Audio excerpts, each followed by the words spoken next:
नमस्कार, स्वागत है आप सभी का एबी स्टार न्यूज में और मैं हूं आपके साथ जुबैर चौधरी। वक्त तो चला है अपने उत्तर प्रदेश का, जहां सबसे पहले बात रामपुर की कर लेते हैं। आपको बता दें कि यूपी में योगी सरकार के माफियों और बदमाशों पर बुलडोजर एनकाउंटर और कुर्की की कार्रवाई तेज से चल रही है। ताजा मामला रामपुर जिले का है, जहां बुधवार सुबह से पुलिस ने दिल्ली से 2 बदमाशों को गिरफ्तार करके आ रही थी। रास्ते में दोनों बदमाशों ने पुलिस की कस्टडी से भागने की कोशिश की। इस दौरान पुलिस ने बदमाशों के पैर पर गोली मार दी, जिसकी वजह से वह घायल हो गए। पुलिस ने आनन फानन में दोनों बदमाशों को जिला अस्पताल में भर्ती कराया, जहां उनका इलाज चल रहा है। आपको बता दें कि मोहम्मद हारून हुसैन ठेकेदार थाना क्षेत्र के लालपुर कारा गांव के प्रधान हैं। दरअसल बीते मंगलवार को मोहम्मद हारून हुसैन और उनका भतीजा मोहम्मद वसीम रहमत अली घर के बाहर बैठे थे। सुबह बाइक सवार कुछ युवक वहां पहुंचे, तब तक मोहम्मद हारून हुसैन कुछ समझ पाते जब तक बाइक सवार युवकों ने उन पर अंधाधुंध फायर शुरू कर दी। इस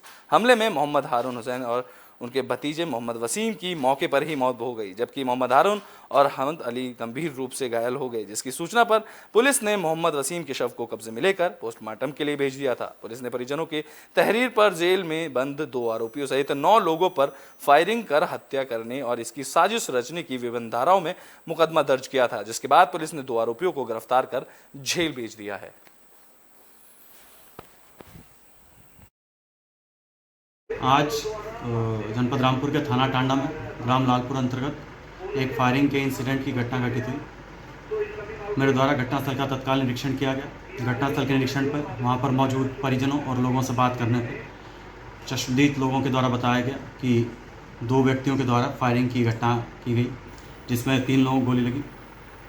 एक मजरूब जिसका नाम हारून ठेकेदार है, जो पूर्व में भी उक्त ग्राम का प्रधान रहा है। बुलेटिन में बात अब कानपुर की कर लेते हैं। आपको बता दें कि गर्मियों का जैसे ही सीजन आया, उसके बाद पानी की किल्लतें शुरू हो गई, लेकिन अब बात ब्लड की कर लेते हैं। ब्लड डोनेशन के कैंपों की संख्या बेहद कम होने के असर से ब्लड बैंकों में उपलब्ध ब्लड के स्टॉक पर भी इसका असर पड़ा है। नेगेटिव के साथ पॉजिटिव ग्रुप के ब्लड में भी अब कमी होने लगी है। शहर के प्राइवेट ब्लड बैंकों में बेहद कम स्टॉक बचा है, तो वहीं जिला अस्पताल और जिला के ब्लड बैंक में 213 यूनिट उपलब्ध हैं। इसी कड़ी में जरूरतमंदों को ब्लड की कमी ना हो पाए, इसके लिए कानपुर जिलाधिकारी नेहा शर्मा ने जिला अस्पताल और जिला के ब्लड बैंक का निरीक्षण कर जानकारी ली। उन्होंने बताया कि अस्पताल में जिन मरीजों को ब्लड की जरूरत थी, उनसे बात की गई है। उनका कहना है कि ब्लड बैंक में फिलहाल ब्लड की कमी नहीं है, लेकिन आगे की व्यवस्था ठीक रहे, इसके लिए ब्लड डोनेशन कैंप लगाने की बात चल रही है। वहीं डीएम ने कहा कि अगर कोई ब्लड के काला कारोबार करने की कोशिश करता है तो उसके खिलाफ सख्त कार्रवाई की जाएगी।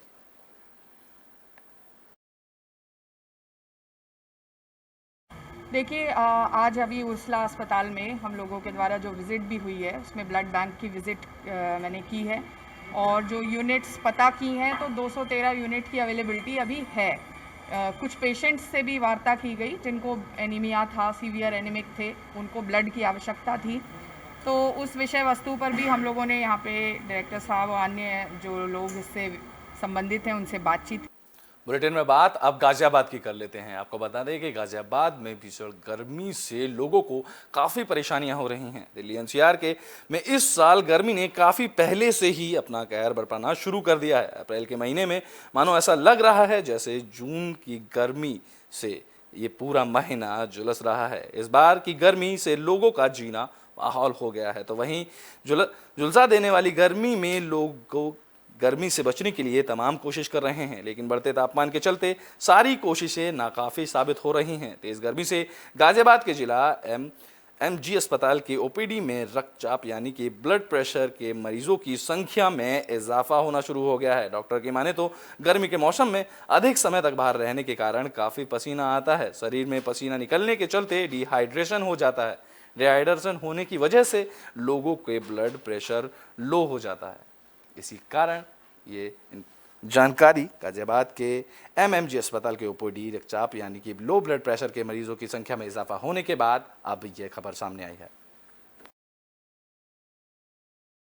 हमारे पास जो ओपीडी में पेशेंट आ रहे हैं उनकी संख्या बढ़ गई है और गर्मी की वजह से जब बाहर आप निकलते हैं, अगर पानी पी के नहीं निकलेंगे या फिर थोड़ा सा ना, जिनका ब्लड प्रेशर पहले से ही थोड़ा कम रहता है तो वो उनके लिए थोड़ा सा ज़्यादा सचेत होने की ज़रूरत है, क्योंकि उनको क्या होगा कि जब बाहर निकलेंगे तो पसीना आता है, तो इस तरह की चीज़ें जब होती है तो उससे ब्लड प्रेशर लो हो जाता है, डिहाइड्रेशन के साइन आ जाते हैं। बहुत देर तक अगर बाहर आप घूम रहे हैं, गर्मी है, तो तापमान इतना ज़्यादा हो रहा है जो कि यूजुअली इतना नहीं हुआ करता था, तो उसकी वजह से। और दूसरा, खान पान पे ध्यान दें, खान पान साफ़ सुथरा खाएं, कोई बाहर से ऐसा ना खाना खाएं जिनकी वजह से उल्टी या दस्त लगने की शिकायत हो, तो उल्टी दस्त की वजह से भी हो सकता है आपको ब्लड प्रेशर कम। और दूसरा ये, आपको अगर मान लिया आप ज़्यादा देर धूप में रह रहे हैं तो एक हीट इंटॉक्सिकेशन वाली साइन जो हो जाते हैं वो आ जाता है। बुलेटिन में बात अब प्रयागराज की कर लेते हैं। आपको बता दें कि यहाँ सरकारी भांग के ठेकों पर नशीले पदार्थ बेचे जा रहे हैं।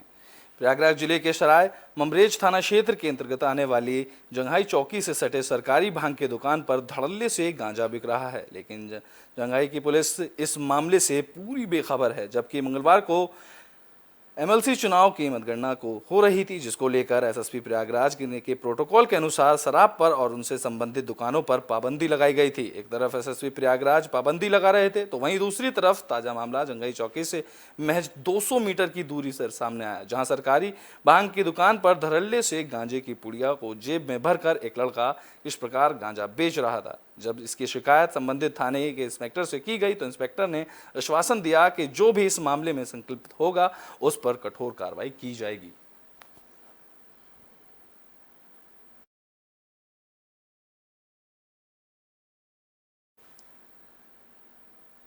बुलेटिन में बात अब संभल की कर लेते हैं। आपको बता दें कि यहाँ अपराधियों पर अपराध करने के बाद कोई भी एक्शन नहीं लिया जा रहा। बता दें कि संभल में 11 दिन पहले हुए मर्डर में दबंग मुजरिमों के खिलाफ अभी तक भी कोई कार्रवाई नहीं हुई है। पीड़ित न्याय के लिए दर दर भटकने को मजबूर हैं, लेकिन पीड़ित को इंसाफ अब तक भी नहीं मिला। पीड़ित ने अमित कुमार ने बताया कि मुलजिम सतीश सत्यपाल ओम प्रकाश तेज सिंह, तो वहीं जो दबंग बदमाश किस्म के लोग हैं मेरे भाई छोटे लाल सैयदा दवाई लेने गए थे, लेकिन काफ़ी देर तक घर ना पहुंचने पर उनको ढूंढा गया। जब हमने जाकर देखा तो मेरा भाई मृत अवस्था में पड़ा हुआ मिला। हमने पुलिस को इसकी सूचना दी। मौके पर पुलिस पहुंची, जहां पुलिस ने पंचनामा भर शव को पोस्टमार्टम के लिए भेज दिया। पीड़ित ने बताया कि थाना जुनवाई में अब तक कई प्रार्थना पत्र दे चुके हैं, लेकिन आज तक भी उन आरोपियों के खिलाफ कोई भी कार्रवाई नहीं की गई है।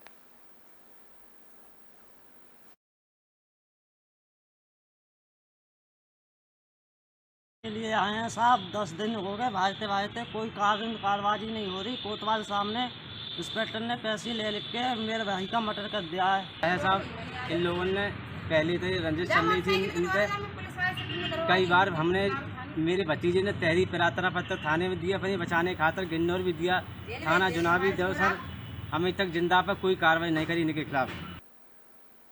बुलेटिन में बात अब महोबा की कर लेते हैं। आपको बता दें कि महोबा में 12वीं क्लास की परीक्षा दे रहे छात्रों ने नाराजगी जाहिर की है। महोबा में इंटरमीडिएट के छात्रों ने परीक्षा के दौरान बाहर से आए सवालों को लेकर नाराजगी जाहिर की है। छात्रों का आरोप है कि परीक्षा में उन सवालों को प्रश्न पत्र में डाला गया जो कि पाठ्यक्रम में थे ही नहीं, जिससे नाराज छात्रों ने डीएम महोबा से इस मामले को लेकर शिकायत की है और डीएम कार्यालय पहुंचकर इंटरमीडिएट के छात्रों ने जिलाधिकारी महोबा मनोज कुमार को लिखित ज्ञापन भी सौंपा है। सौंपे गए ज्ञापन में अभी हाल ही में संपन्न हुए रसायन विज्ञान की परीक्षा से सिलेबस के बाहर से आए सवालों को लेकर छात्रों ने नाराजगी जाहिर की है। उन्होंने कहा है कि यूपी बोर्ड ने जबरन इन सवालों को डालकर छात्रों के भविष्य के साथ सीधे तौर पर खिलवाड़ किया है।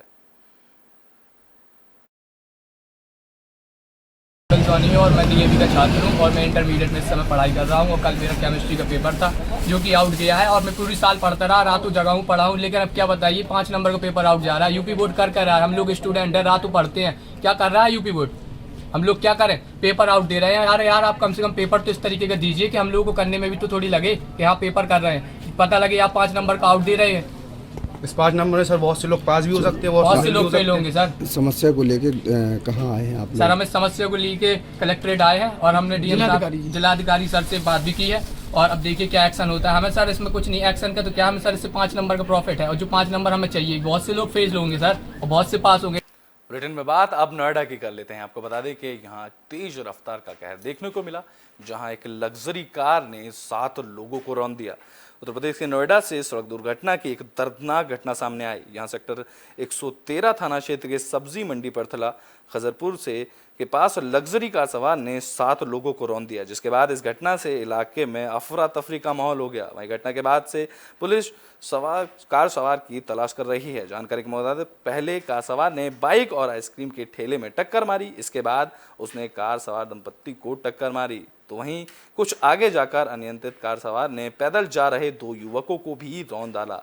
इस दर्दनाक घटना में 4 लोगों की हालत गंभीर बताई जा रही है। घटना के बाद सभी घायलों को अस्पताल में भर्ती कराया गया। बता दें कि घटना करने वाले आरोपी चालक को मौके से कार छोड़कर फरार हो गया। मिली जानकारी के अनुसार चालक शराब के नशे में धुत बताया जा रहा है। हालांकि पुलिस ने अभी तक इसकी पुष्टि नहीं की है। मामले में पुलिस घटनास्थल के आसपास लगे सीसीटीवी फुटेज को खंगालकर कार चालक की तलाश कर रही है।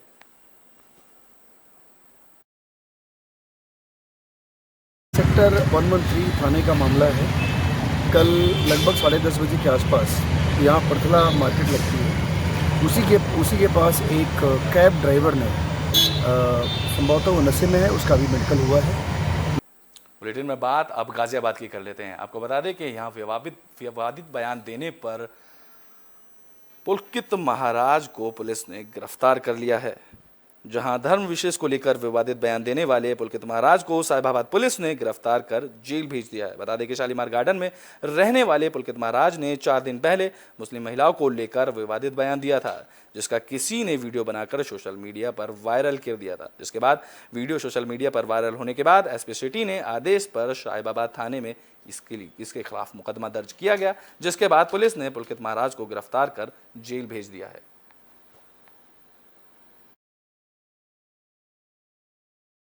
उपरोक्त वायरल वीडियो का त्वरित संज्ञान लेते हुए थानाध्यक्ष साहिबाबाद जनपद गाजियाबाद को इसमें अभियोग पंजीकृत करने के लिए आवश्यक निर्देश दे दिए गए हैं एवं आगे की आवश्यक वैधानिक कार्रवाई सुनिश्चित करी जा रही है।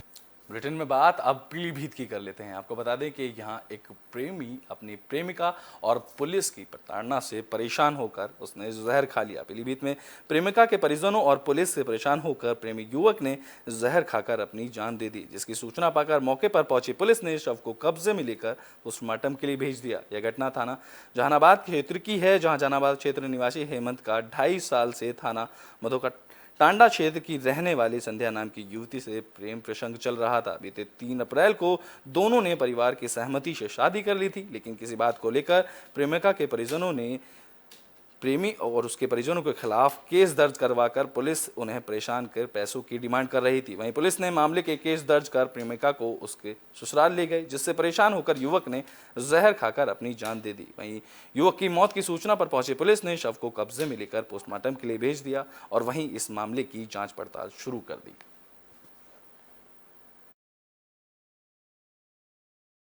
तो पैसों के लिए धमकाया जा रहा था लड़की के मामा ने और पापा ने लड़की के धमकाया था, मम्मी पापा ने दोनों लोगों ने उनको धमकाया था, जिसके कारण मेरे भाई की परेशान होकर आत्महत्या कर ली। अच्छा, लड़की घर से भी ले गए? जी, लड़की घर आई थी, 2 दिन रुकी थी। उसके बाद में लड़की के पिताजी आके और लड़की को पुलिस के बलबूते पे लड़की को ले गए, जिसके कारण सर हमें पुलिस भी परेशान करने लगी। एक हमारा छोटा भाई अरविंद कुमार जोशी वो थाने जिला माधो टांडा थाने में गया, जहाँ के दरोगा जी ने हमारे छोटे भाई को बहुत ही ज़्यादा बेरहमी से पीटा। बहुत ही पुलिस परेशान करने लगी थी, जिसके कारण हम सर बहुत परेशान थे, जिससे हमारे भाई ज़्यादा परेशान होकर उसने आत्महत्या कर। बुलेटिन के आखिरी में बात कन्नौज की कर लेते हैं। आपको बता दें कि कन्नौज में एक युवक पर बिजली गिरने से उसकी मौत हो गई। बता दें कि यहाँ खुले में शौच करने जा रहे एक युवक पर आकाशीय बिजली गिरने से उसकी मौके पर ही मौत हो गई। बता दें कि गुरसरायगंज कोतवाली क्षेत्र के जशोदा में उस वक्त हड़कंप मच गया जब बेमौसम हुई बूंदाबांदी के बीच शौच के लिए जा रहे युवक की बिजली गिरने से मौत हो गई। वहीं जवान बेटे की मौत के बाद घर में कोहराम मचा हुआ है।